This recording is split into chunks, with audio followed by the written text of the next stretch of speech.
Okay, quickly. This is an addition to the video I posted 2 weeks ago that showed the emergency knapsack with the type of clothes and things you need in there. Okay, please watch that video. In it, I spoke about 2 bottles of water. I don't think that's wise. 4 bottles would be better. Water is very important. I would also say put some games in the traveling games with the puzzles and stuff to keep everybody's mind occupied. I also say get a bunch of games for your house because if the electricity was to go, you guys need to keep your minds focused on something else, and definitely your kids as well. Get some games in the home. For your emergency bag, make sure you have a heavy sweater or a hoodie, is what I would say. A hoodie, okay? Go get a cheap one, okay? Have paper and pen in your emergency bag. Then, don't have everyone having their emergency bags in their own space, in their own room. If there's an emergency, you know that's the time when people can't find stuff. Grab everyone's emergency bag and put it in a place in the house that is easily accessible, and everybody must know these are where our emergency bags are. Also, I would say it's imperative to get snow boots, not Uggs because they're not waterproof. Snow boots, whether it's snowing or not, snow boots will keep your feet very warm. If there was an emergency right now, I would have us all throw on our snow boots and have a pair of sneakers that we don't wear anymore and keep those in the emergency bag. Okay, then, and also have a note and piece of paper in a piece of paper and pen in your bag. Also, inside your house, not on the outside of your doors, because you don't want strangers to see. Have a note for family members, especially family members, say who live with you, and say all of a sudden you had to zip and they weren't home. Put a note and say, this is my emergency route. Give them 2 emergency routes because you may have one and all of a sudden you can't go to that route. Okay, that's that. Now, here's what's going in everybody's bag.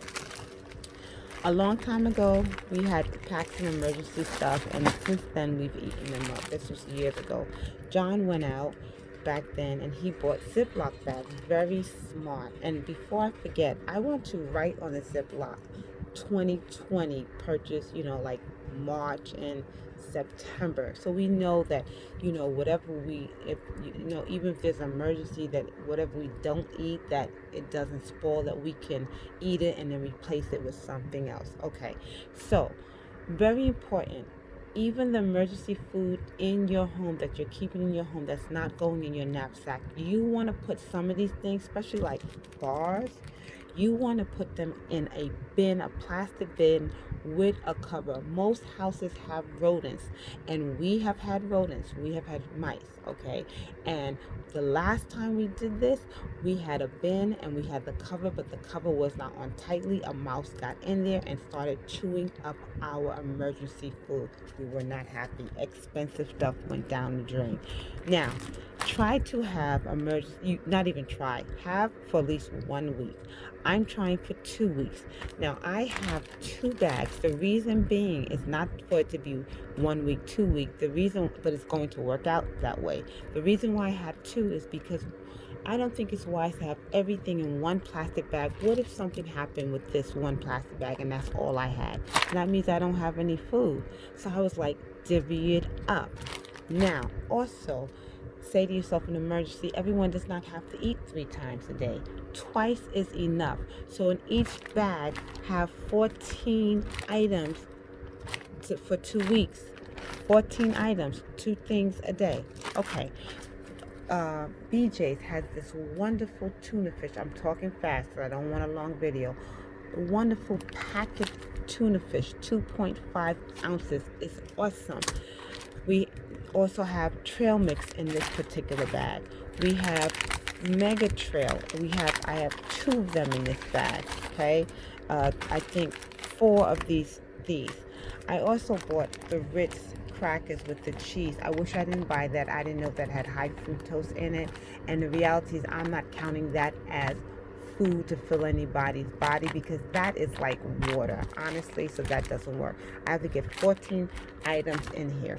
Then The second bag, I have a can of sardines. I'm grateful for the sardines because I think it'll fill up more than the tuna, but the packet tuna is lighter, so I wish we had more tuna like that. I have these bars. I have 5 of these in here, I believe.